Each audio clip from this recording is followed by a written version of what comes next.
Look, let me paint a picture. You finally crack 6 figures. Your paycheck feels huge. Your bank account finally breathes. You stop checking prices as much. You start saying things like, I'm doing pretty well now. And weirdly, you feel more stress than when you were making $40,000. If you've ever thought, why does money still feel tight when I make this much? Yeah, this is for you. Because here's the thing, $120,000 is one of the most financially dangerous incomes you can have. And most people have no idea it's happening until years later. My name is Aaron, and I spend way too much time thinking about why $120,000 is more dangerous than $40,000. If you're someone who makes decent money but still feels behind, stressed, or stuck despite doing everything right, make sure to hit the subscribe button and give this video a thumbs up if this helps you out. All right, let's get into it.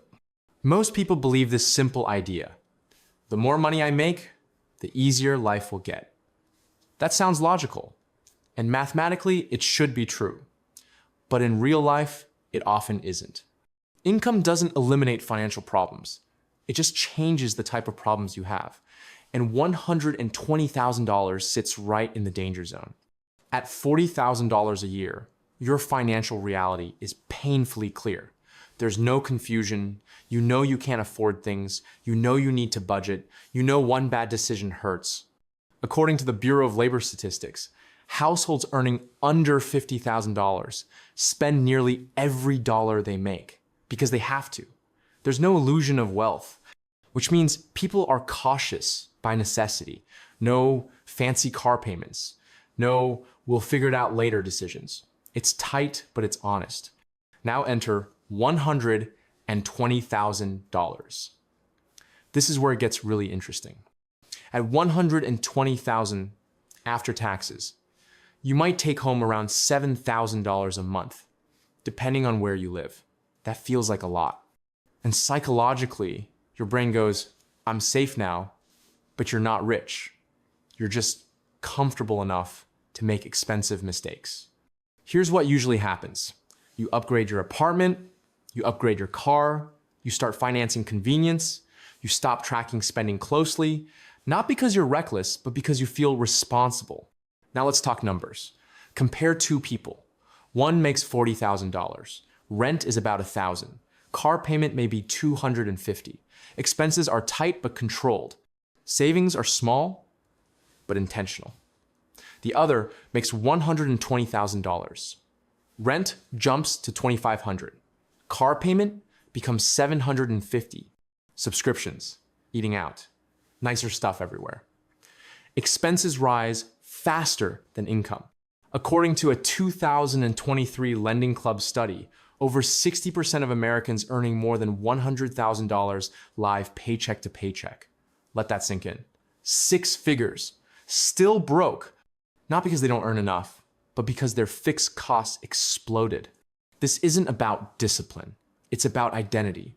At $120,000, you start spending to maintain a version of yourself. People like me live in places like this. People like me drive cars like this. People like me don't worry about that bill. And your brain rewards you for it with dopamine, validation, and social proof. But here's the quiet danger. Once fixed costs rise, they don't come back down easily.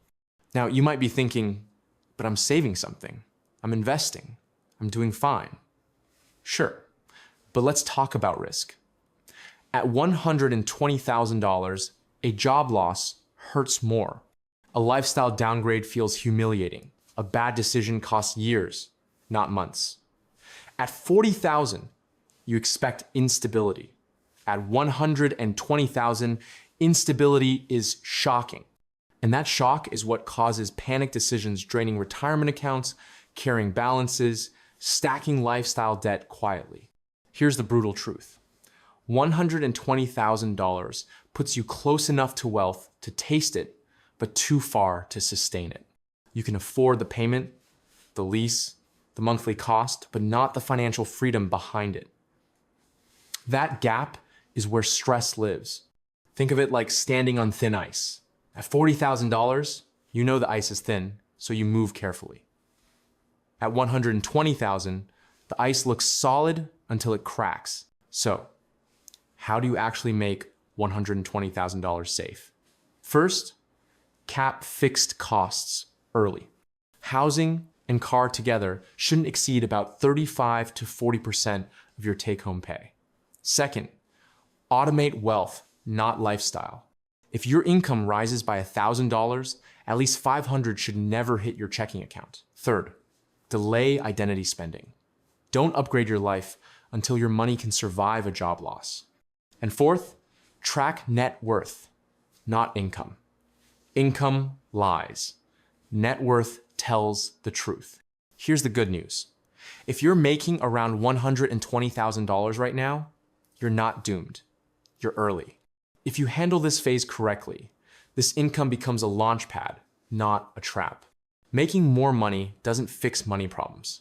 Thinking differently about money does. If this made you pause, reflect, or feel slightly uncomfortable, that's a good thing. That's awareness. And awareness is what separates people who look successful from people who actually build wealth. If this helped you, hit the like button, subscribe for more videos like this, and I'll see you in the next one.